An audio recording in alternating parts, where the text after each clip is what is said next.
Introducing the 3-part options course with Hans Albrecht. Get access for free by scanning this QR code or clicking on the link in the description. Hey, greetings and welcome to Macro to Micro Options Power Hour. I'm Samantha LaDuc, founder of LaDucTrading.com, and I'm joined by our options mentor, Hans Albrecht.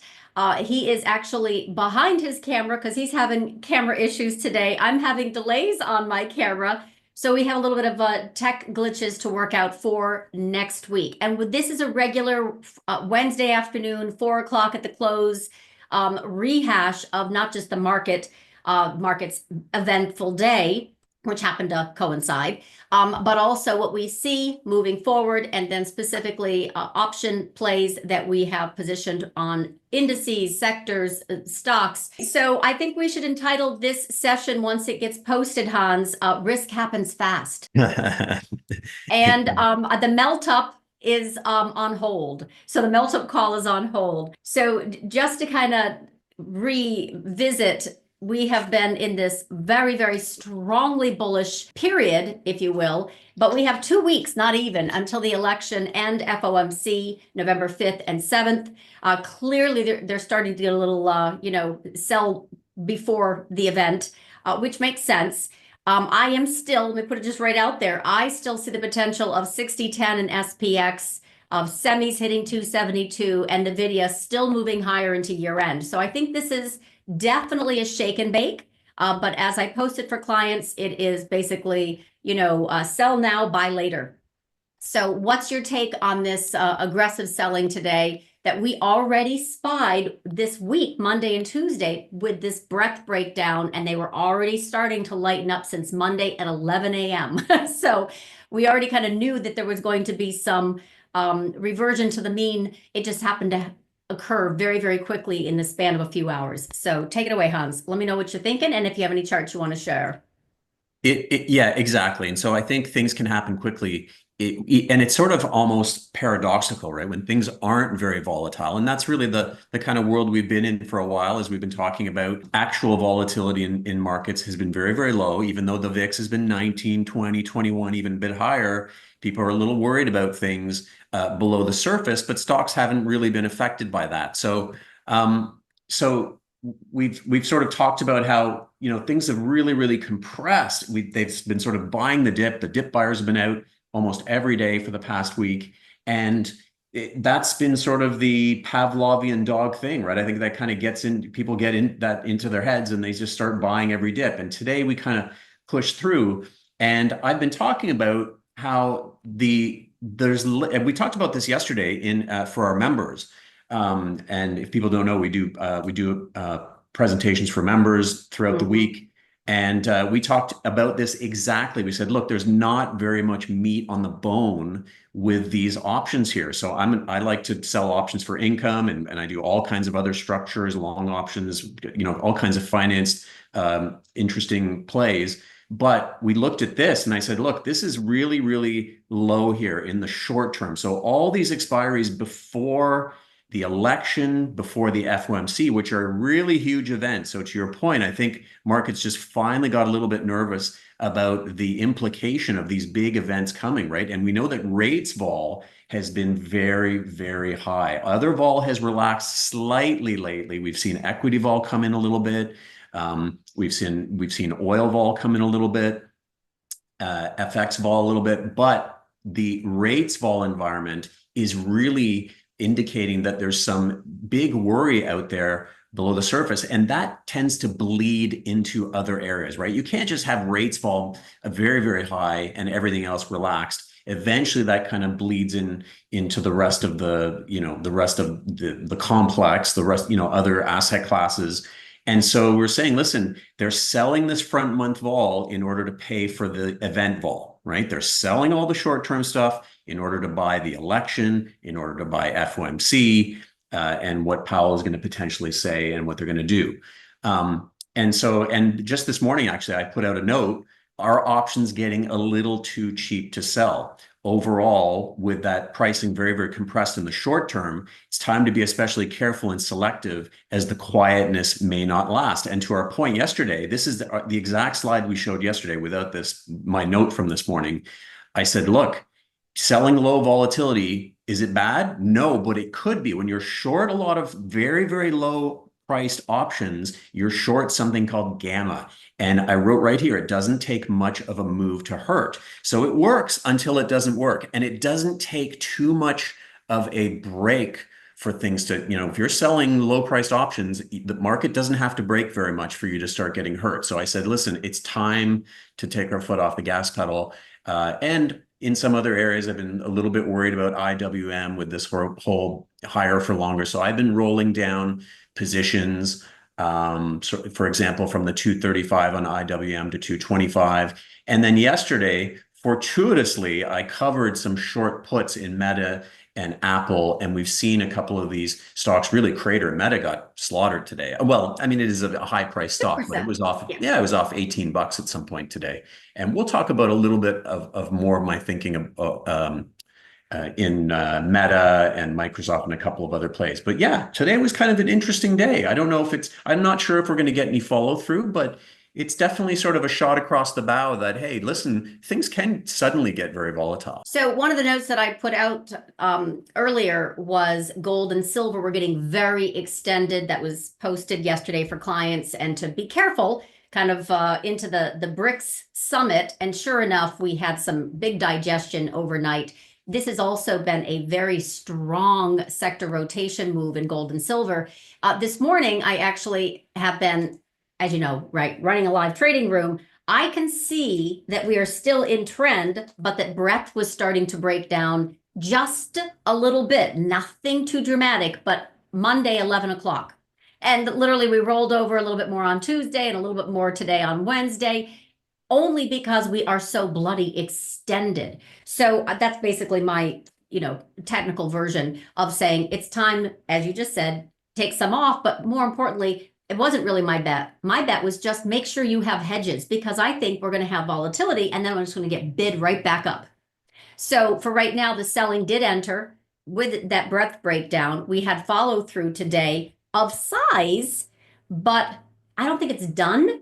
I just think that this is finally, kind of giving us that shake and bake into the upcoming election and FOMC on the fear that you pointed out first and foremost on the rate volatility. So move has volatility of the, oh, I see a picture.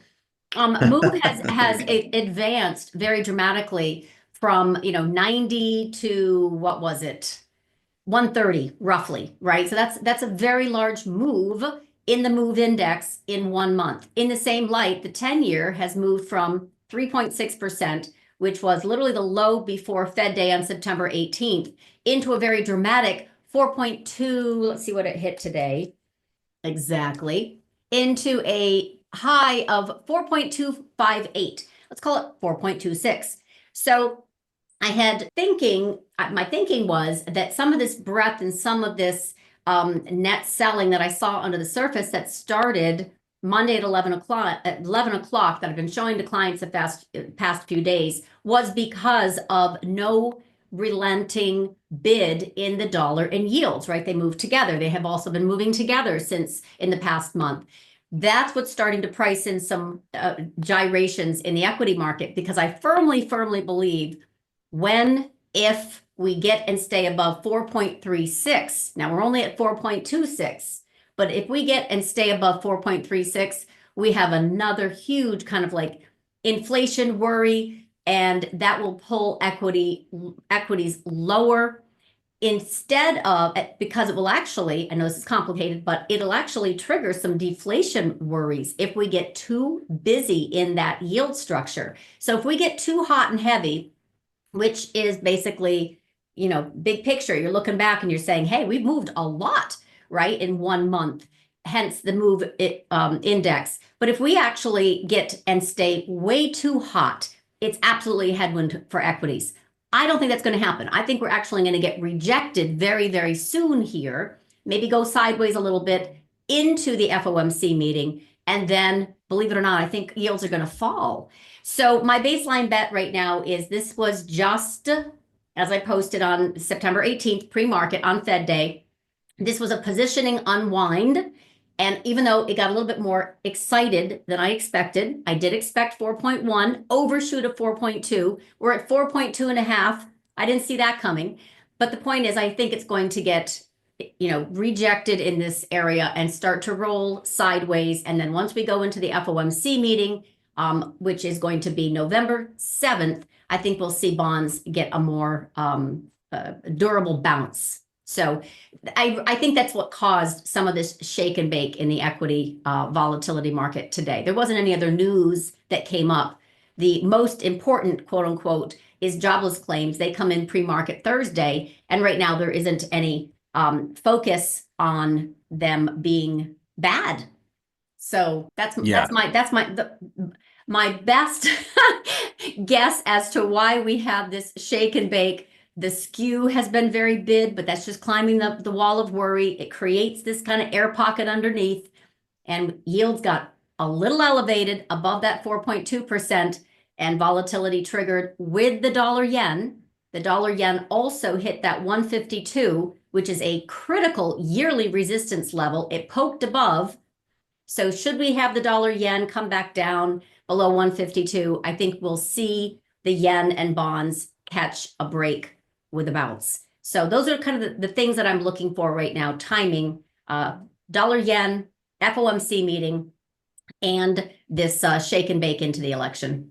Yeah, the markets they love it when the porridge is just right, when the porridge is just warm. And I love that chart you showed yesterday with anything kind of above that sort of 430-ish on the 10-year starts to get a little worrisome. Yeah, you get there's this bracket, right? You want to be kind of in that sweet spot. And so rates got a little bit high for comfort for stocks, and they maybe reacted to that a little bit.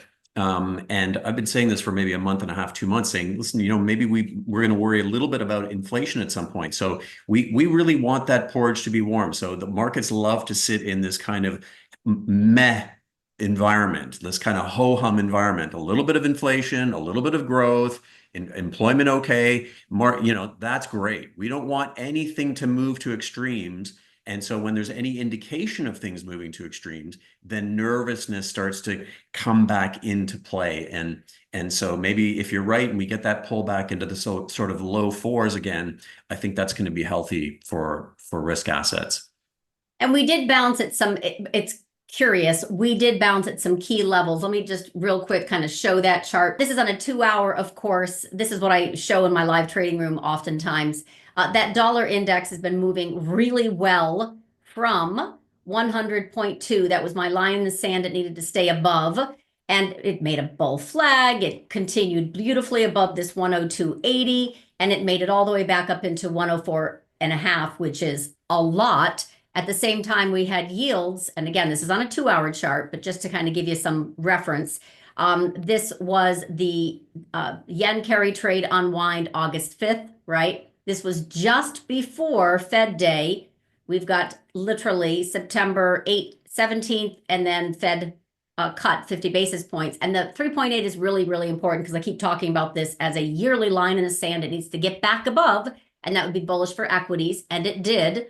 But it needs to stay below 4.36. I firmly believe that. So for right now, they're getting a little bit cautious that might not happen. And then look at the Qs, right? We came right down, interestingly enough. I know it's a little busy, but right back to, I went too far. Right back into that Fed day. Look at that, September 19th, the day after. So we had a firm bounce, both in SPY and Qs. If I show you right here, you can see this is exactly the price target I gave, right, in the write-up as well, 57.67. Why?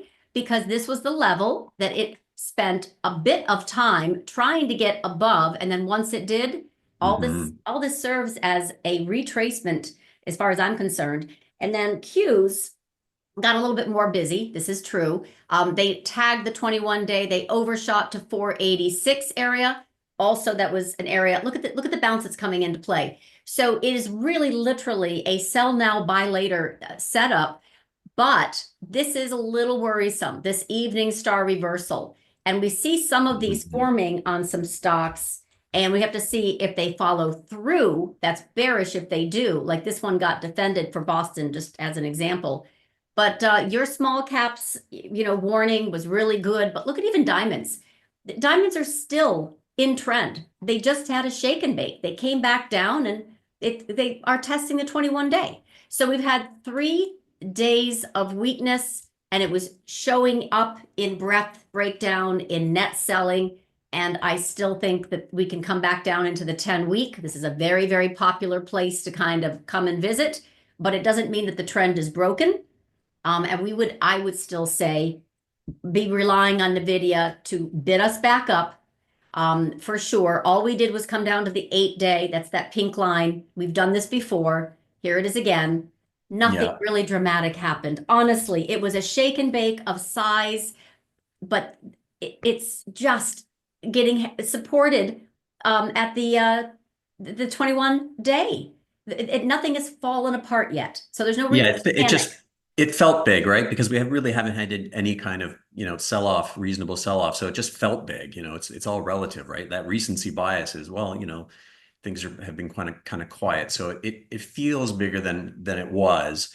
But again, look at the bounce after market right now, after hours. We're right back up to 250. Oh, we are. Okay. Yeah.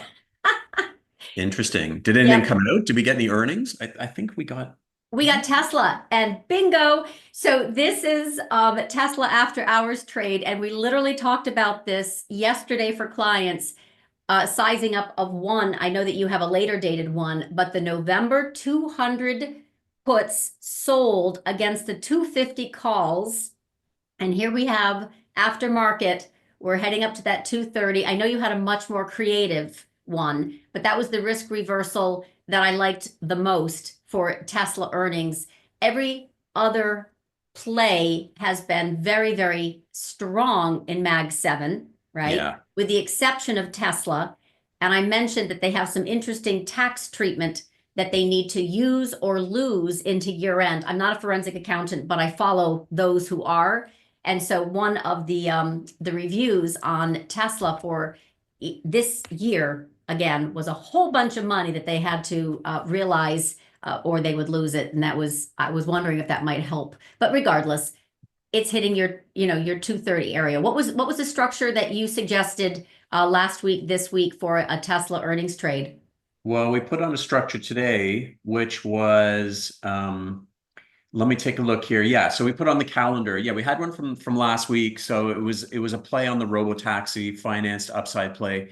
Didn't work out, didn't lose any money, but it's fine. But for today, I thought, we're sort of, along with what you're talking about, there's this sort of, the Tesla, whatever, Trump is good for Elon, or Elon's good for Trump, whichever way that goes. And then definitely Trump is good for Elon. Right. It's good for Elon. I don't know how Elon's going to do everything. If he's how many companies is he going to run, and he's going to do some government work? I mean, this guy's they all require government blessing. Yeah. All of them.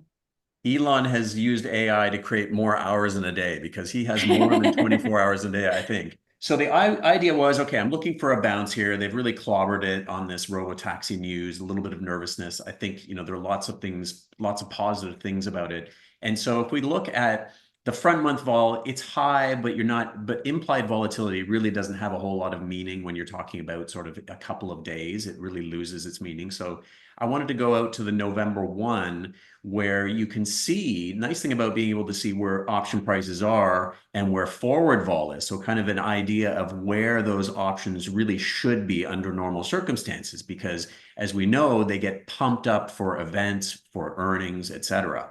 So we can see that we're sort of trading around a 78 vol, which is quite high for Tesla, very high end of the range, 90th percentile. And there's a very good chance that today we could see a compression, as we always do after earnings. And so selling that at a 78 and then going out to a DECE, which is trading at around a 56, that DECE is a little bit higher than the forward vol. So that could come in a little bit as well. But I think you can capture enough of this extra premium in here, this extra risk premium, that this is going to turn out nicely. Now, I've got the 235 strike.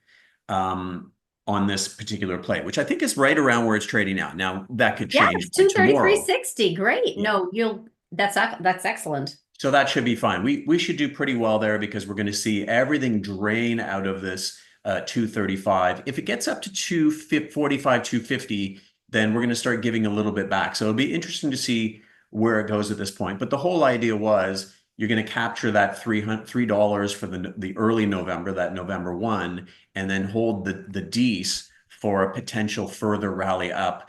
And I think if we can get past 250 or so, I think we could continue higher beyond that. So it's nice to see it pop here. I was willing to own it under $200 based on my other structure, but so far everything's working out on those positions. So that's kind of a Yeah, the Qs have already bounced from that 486. Basically, that was 46, 45.90. So I rounded up and said, if we're if we're going to stay below that, you can see Tesla on my hour chart, which shows pre and post market hours. We're already pushing up into 234 and change. That risk reversal is going to be golden, and your trade beautiful. The Qs are responding in kind, right? So we already dumped for all kinds of reasons. We just talked about rate volatility. We just talked about how, as skew is kind of climbing that wall of worry, there's an air pocket of risk below. We're talking about breadth breakdown, net selling for a few days with potential, volatility in the future. Whatever reason, it's getting bid back up, right? So that's why it's like we don't have a macro reason to interrupt the bullish flows. And you can already see that it came right back down to that 486, which is what I said this morning. And it is literally 490. It's splitting the difference. So this market is still strong underneath. It has, it has a look of being extremely extended and worrisome, and folks are getting weary, but there is not still this, we're walking away here. We're going to take the chips off the table. So what was your meta?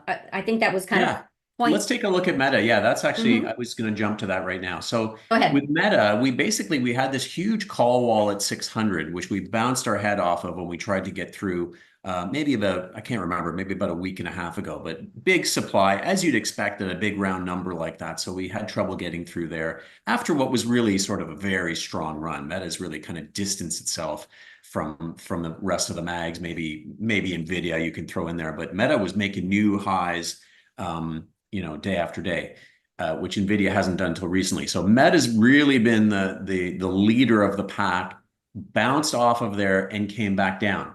And so today we had this $18 sell-off. I covered my short puts yesterday, which was great. Timing is everything sometimes. But it was in line with what I've been saying, which is, that near-term vol is getting too cheap. And I wasn't positioned in earnings vol. I was positioned in those earlier contracts that really got crushed. And so it was time to cover those. And that was good timing. But today we've got this sort of $18 sell-off. And I'm looking at this gamma here. So if people aren't familiar, there's sort of positive gamma, there's negative gamma. And you can almost think of it as if there's a lot of positive gamma, that creates support. It lowers volatility because there's a lot of trading to happen around these key strikes that dealers are potentially long, right? People sell them puts, the dealers are long the puts. That means they have stock to buy above, but also especially below the strikes. And that creates support. So I was thinking, you know what? I really love Meta. It's one of my favorite names. I've been touting it for a long time. It's pulled back nicely. I got called away on some covered calls a little bit earlier. I've been making some other nice plays in between, but I thought this was a chance to kind of, lay it on the line a little bit. So part of the thinking is, look, I think there's a lot of support on this stock organically. I think we can see from this option market structure that there's a lot of potential support from these option positions as well. And I think we're pricing in, I think about a $50 jump on earnings about right now, right? So we still have a few days left until those Meta earnings. But if we consider all these put walls down here and the fact that I want to own it again, I can play the November. So what I did was I went out sort of around 3 o'clock and I sold the 525 put and I got 1220 for that. And so what I'm going to do is I'm going to use that to finance the upside call spread, which is the 572.5 610 call spread. And I did that for, I can't remember what the math is here, but I think I did it for maybe $1 and something, $1 and change. That's our meta. Oh, that's a different play. So basically we're creating this sort of picture where until 525, which I think it has to plow through an awful lot of stock. I mean, they really, really have to, put out a poor report for this thing to probably get back down into the low 500s. Not impossible. We've seen Meta do that. But in my view, this thing is really in play.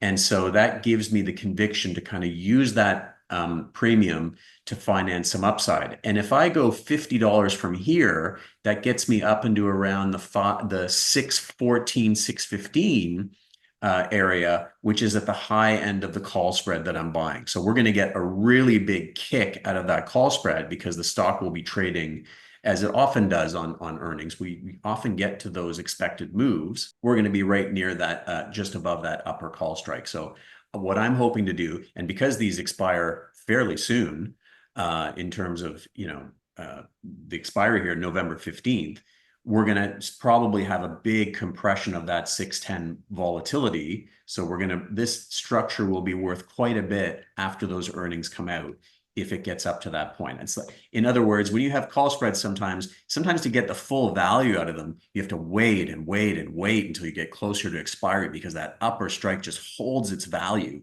for so long. You're not going to have to worry about that here, because this is expiring basically in 3 weeks, but it'll only be 2 weeks after Meta reports. So that's my play on Meta. Now, you could do something a little bit different because the volatility is higher. It's going to be super high in the near term. Of course, we know that they're going to jam up those 2-day options, those shorter term options. But what I like is I like to play the drift as well. So you'll notice here I wrote November 8th gives me some drift time. So what do I mean by that? Well, oftentimes, and I know NVIDIA does this a lot of stocks do this, they will make that initial move and then they will spend days continuing that move. It'll continue to sort of, if it was a strong move, it'll continue to drift up because all the shorts keep scrambling. All the people keep going, well, I guess stock going down, so I'm going to keep buying it. It can happen to the downside as well. That drift can continue down. So what I like in some of these big cap plays, this works on NVIDIA all the time, is the initial move is great, but it's going to gap 40, $50, let's say, on a positive report. But then it could very well spend the next 2 weeks just drifting up another 15 or 20. So I want that time. I don't want to position myself right at expiry. I want to give myself that extra week to give me a little bit of drift time. And that's one of the only things we can control. So I tell students that all the time. I say, listen, you can't control much in markets. I don't know where stocks are going to go. One of the things I can control is how much time am I going to give myself? If people want to play the long options game, I say, listen, give yourself some time. Don't pick the cheap call. Pick one that gives yourself a chance to be right, because there's a good chance that when you and I get an idea, we might be a little bit early. So give yourself a chance. There's nothing worse than being right on a move and your options expired because you didn't give yourself enough time. So let's take advantage of the one thing that we can control, and that's time. So I want to give myself a little extra drift time there. And one more, Samantha, is the That's why upside. we're still playing that NVIDIA long in December, right? So we don't, it also helps us survive this chop and shake and bake like today. Yeah, we had that. And I added a little bit of NVIDIA. I went out a little longer. I don't often just kind of buy some calls just on their own, but when I do, I give myself a little bit of time. That upside skew is very reasonable. Remember, we've been talking about that. When everyone's looking left, look to the right, because the upside call skew can be cheap. So I picked up some 155s out in, I think it was June, and half position, kind of hoping that if it pulls back, I can now finance, which is what we talked about yesterday with silver. A client really wanted to get in, and I said, we both agreed it's a little bit overextended, although we like it long term. I don't think you get bearish on silver, but we said, look, if you really have to get involved here, grab a half position of the SLV 34 calls, $2.34, I think it was, and you almost hope that you're wrong, right? You're going to pick those up and you're going to say, well, either it pulls back, and then I'm going to try to finance some of these, because when the stock pulls back, you're going to get the puts are going to go up, and sometimes the vol is going to go up, maybe not as much in silver, but you're going to use that put premium to finance these upside calls. So you can almost think of this sort of play as win-win. You buy the call. If silver keeps going up, you're going to make money on them. And also because we talked about how silver vol explodes as it moves up. It's different from the way VIX and regular stocks work. In the gold and silver complex, you get the inverse happening. The upside is very, very expensive. You can see that here. People are paying up for upside because of the explosive nature of precious metals, and silver in particular these days. So you get that nice steep skew, and volatility can rise. So if you position yourself to the upside with just some calls, you can potentially benefit from a big explosion higher in silver, not just from the strike that you have, but from a further increase in volatility. Now, there may not be as much of that because it's fairly high already. But you can bet if we go all Hunt Brothers crazy to the upside on silver, we're going to get a big explosion in volatility. And what I don't love about call spreads, some people will say, well, look, when there's steep skew, just do call spreads. Yes, you can do that, but you lose your convexity. When you own a call spread, well, you're lowering the cost of your long call, but you're limiting yourself. And if the vol explodes, you're going to be short this extra call up higher. Convexity is what you get from just owning a call. Yes, it's going to cost you a little bit more money, but what do you want from silver, right? That's what you have to ask yourself. This isn't, right? So think of this as, is this meta where I think it can get to 615? Okay, I don't mind putting on a call spread because I don't think meta is going to go to 900 next month. But silver can do anything. And you don't really want to limit your upside. You want convexity on gold. You want convexity on silver. Even if it costs you a little bit more money, allocate to the size that is appropriate for that bet, for your portfolio, et cetera, but give yourself that explosive potential, which I think is really good on products like that. Or get in early. And then just ride it. Yeah. Which has been our MO since literally March 1st, gold breakout. I know some were in earlier. And then April for the silver breakout. So it has just done nothing wrong. And it is obviously explosive now, but this is when it really separates. I hate the expression, the men from the boys, but the reality is that there are really strong reasons to be bullish precious metals and some very, oversold commodities. But for right now, we're so focused on just getting through the election, getting through the end of year, which typically does have that bullish bent anyway. As long as, NVIDIA doesn't give up the ghost, then the market should continue higher because NVIDIA is still the one that makes, NVIDIA is the market, it makes the market. So we need it. Yeah, we need it. It is. So Tesla's doing great after hours, but their margins are still stinky, and they're still very dependent on the subsidies, and there's still, just a lot of expensive fundamentals wrapped around Tesla. But it is a cult stock, but it's nothing near NVIDIA. So as long as NVIDIA is still in game, semis will be in play, and we just have to look for areas of support. And then once we see this thing starting to roll over into next year, then we'll be on the other side. It'll be a two-way market for more than just a day. Yeah, if we, with any luck, maybe we get back down to 30 on SLV, and that might be a nice entry, either to sell some puts to finance that upside, or for people who haven't gotten in. Now, I know a lot of LaDuc members are in this trade, amazingly. For months. It was a key theme. Yeah. So. Yeah. But it is extended, no question. I mean, there is strong support. We're talking SLV, by the way, the paper silver, not silver futures. Pretty much silver contract hit 35, which was 3150 area for SLV. So as soon as it hit that 35, it just hit a wall of sellers. And SLV basically digested, down to 30.7. But this is what we're talking about. That was a question. Are we talking SLV or silver futures? And we're absolutely reviewing SLV. Yeah, and you know what? I had a question for people, because I know people are in this early, and so some people are saying, well, what do I do with a call spread? Let's say I've got this 28-34 structure here, and now I'm up some good money on it. And I said, well, what you can do is you can roll up that lower leg. So that's one way to kind of monetize some of it. So if you're long the 28-34, let's say, and you paid, $1 for it, and it's worth $3 now, what you can do is sell out that 28.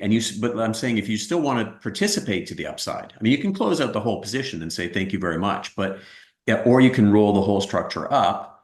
But what I say is you can sell out that long leg at 28 and roll it into, say, the 30. So you're gonna give up, you're gonna monetize some of what you made, because basically you're selling this call spread, right? You're selling the 28 and buying the 30, but you're going to monetize some of that, but you're still going to retain the rest of this. So you're still going to have the 30-34. So keep that in mind, folks out there. If you're wondering, what do you do with a call spread? Do you buy a put against it? Do you just sell it out? Well, if you want to continue to participate, roll up that long leg a little bit, and that'll let you monetize some of that. So I think that's kind of a cool way to play that. And sometimes you actually, you can do that for a really nice price. If you get closer to expiry, you can really roll that up for a very, very reasonable price in terms of selling that particular call spread. You can sell it for pretty darn near what it's worth, maybe a quarter less or so. So another play I wanted to look at was, okay, so we're going to have Microsoft next week. Oh, well, we were talking about hedges, right? And so we talked about how, hedges in the QQQ are probably not a bad place to be. And so let me see if I can find our QQQ. Especially since Apple definitely had a tough day. It got supported again. I'm not worried big picture, but we do have their AI intelligence rollout on October 28th, and we have earnings on October 31st. And already it's starting to price in some worry. Doesn't mean the market reaction is going to be bearish, but for right now, today, we definitely had tremors in Apple. So the FANG stocks are still being accumulated. Earnings, we've got no edge, but you are playing Microsoft bullish or bearish? Well, bullish. I'm going to be bullish on Microsoft. But the hedge that I was talking about, the QQQ hedge, we showed this to folks last week, 259 to get into this fly, and it's trading around 290 now. So it's not up huge, but as we know, the market really hasn't come off very much. So it's done reasonably well. And then also the VIX hedge we talked about, which I've been loving these lately. It's kind of a broken wing butterfly. And this we put on for 75 cents. I think it's trading at 90 cents. So it's up a little bit. But these are portfolio hedges. They're not to play a directional spoon like today. Exactly.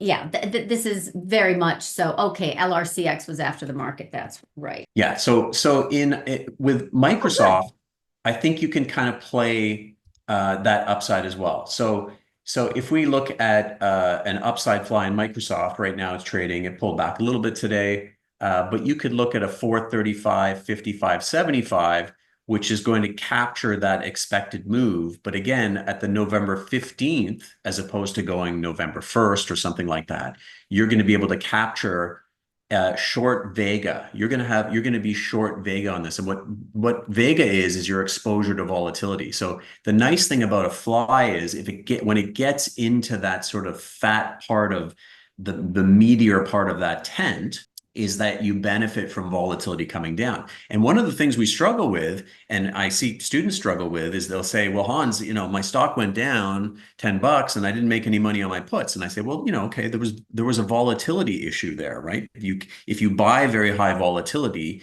the market makers love it because they're going to play that compression.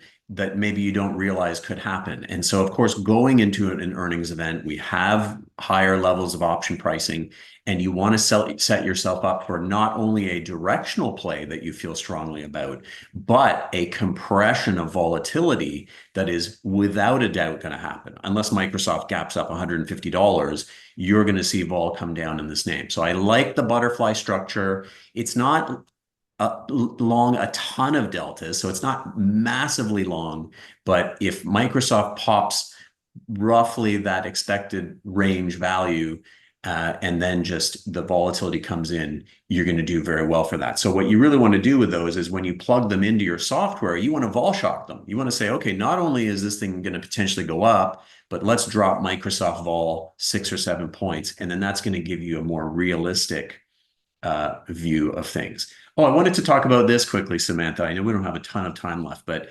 McDonald's today, E. coli, terrible. This is tragic.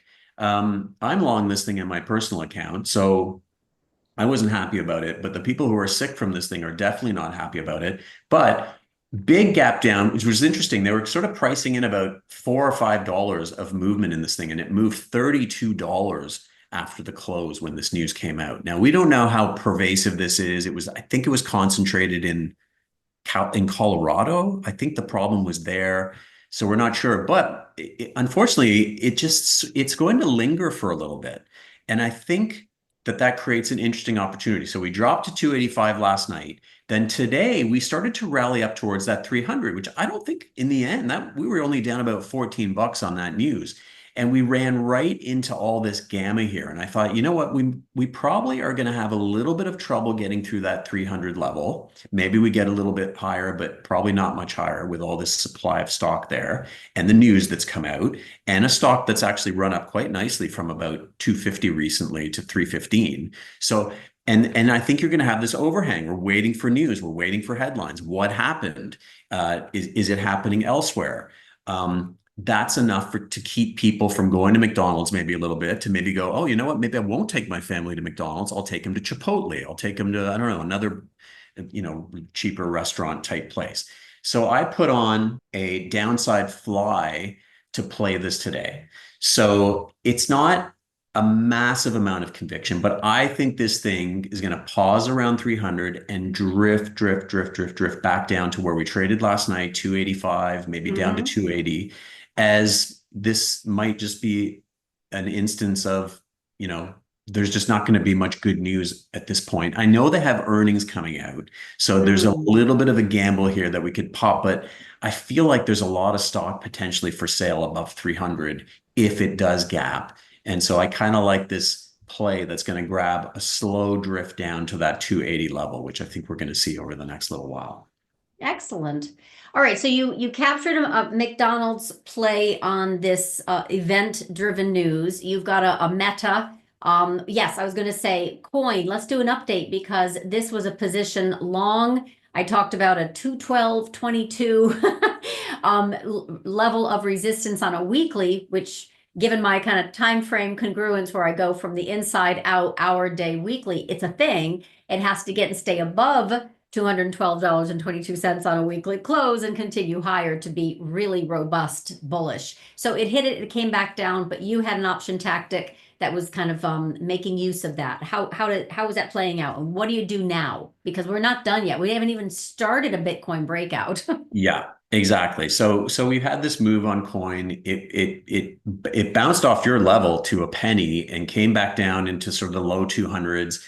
I unloaded a third of the position. So we put this upside structure on for even money, for 20 cents really.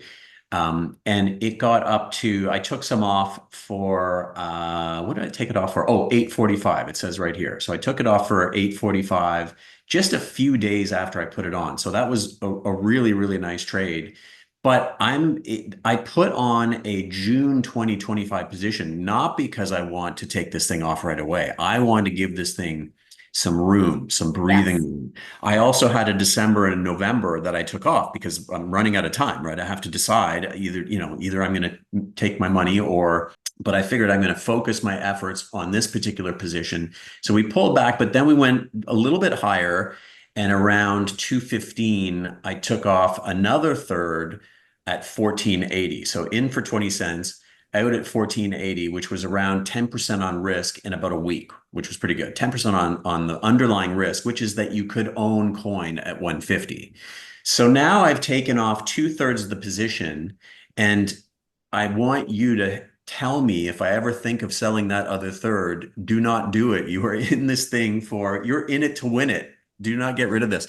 Now, we pulled back That's from June. 220. You've got June. You have so much time. I have so much time. And in fact, we just saw coin pull back from 220 to 195 just today. We cratered at one point today. So I think if we get down to maybe the 190 level, I may strap on another one of those thirds that I sold. I may reinitiate that trade. Now I won't get it for 20 cents again, but I may want to up my exposure again on this thing, which kind of has me recommit a little bit more aggressively to this trade. But as of now, I'm going to let this thing run because I feel like it can get to 240, 250. But these are really, really cool structures. Notice that when the stock was trading at 182, the vol is very, very high in something like coin. And it's hard to play that upside. That's why that financed piece really helps you and gives you that ability to go, you know what, I'm going to wait for things to happen. I don't feel this sense of urgency that I've spent $10 on this, and if I don't take my small profit, I'm going to give it all back. You don't have to worry as much. You can sort of let your conviction play out, but you also get these nice fat spreads too. Like, look at this 200, 310. I mean, that's a massive spread that I was able to pay for by selling that 150. So the upside is huge. I mean, that spread was like more than half the value of the stock at the time that I put it on. So sometimes these structures, when you know how to look for them, can be very, very enticing. And it just so happens that this thing moved right away. We can't always be that lucky. But I'm with you. We've had a little pullback in Bitcoin. What do you think, Samantha? We pulled back through that 67,000 level down to 65. Is that a little bit of risk off with the rest of the market today? Is it something to be worried about? Not yet.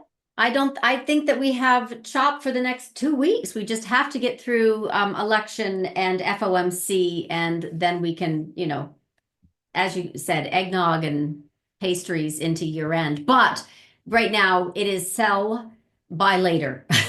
So that's basically the theme. And I don't think the distribution is done. In other words, the breadth breakdown and the net selling underneath the surface, it hit small caps hardest. But I don't think, for example, this shake and bake is done just because Tesla or let's see, IBM.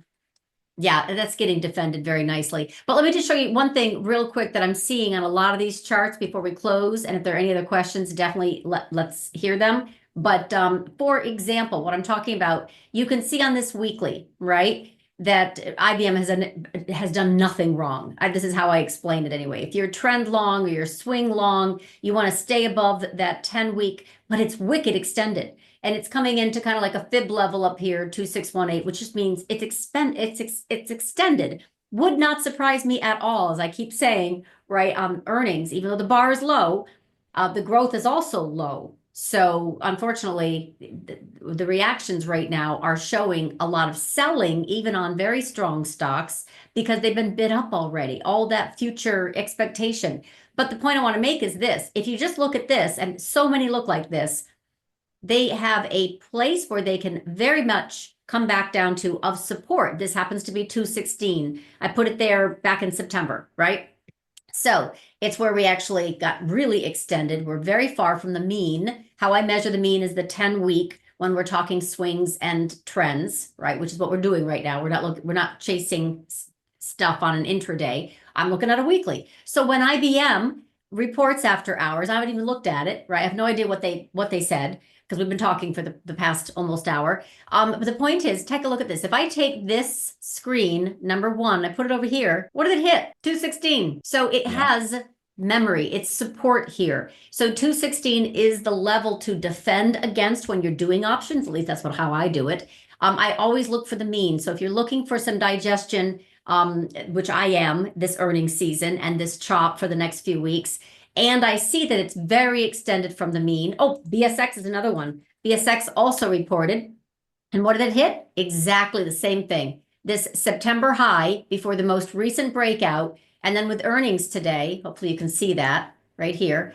We came right back down, tagged the prior September high, tagged the Keltner channel, which is another support mechanism, tagged the 10-week, and got defended. I wouldn't be surprised if this keeps going. And GE was the same thing, dumped, but look where it got supported. Literally the prior high and the 10-week. So there's an extended feeling or vibe in a lot of stocks, in a lot of sectors, but they're also seeing some defense come in, right? Look at IBM. Perfect tag of that 216. Make sense? Yeah. Yeah, I like that. And you know what you can add to that is, this is getting, a little bit more nuanced here, is you can kind of add, like, the IBM put wall is right around 215. So you've got these 250, you've got a 215 strike right here, the 215, and you start to see those positions start to amass a little bit more as you get close to that 200, which is a big level. Of course, those round numbers tend to be. And that might have something to do with it as well. I mean, we don't know 100%, we can't know for sure, but when you have this sort of a high level of option positions of gamma, as we call it, Absolutely. you might have a little bit of support there too.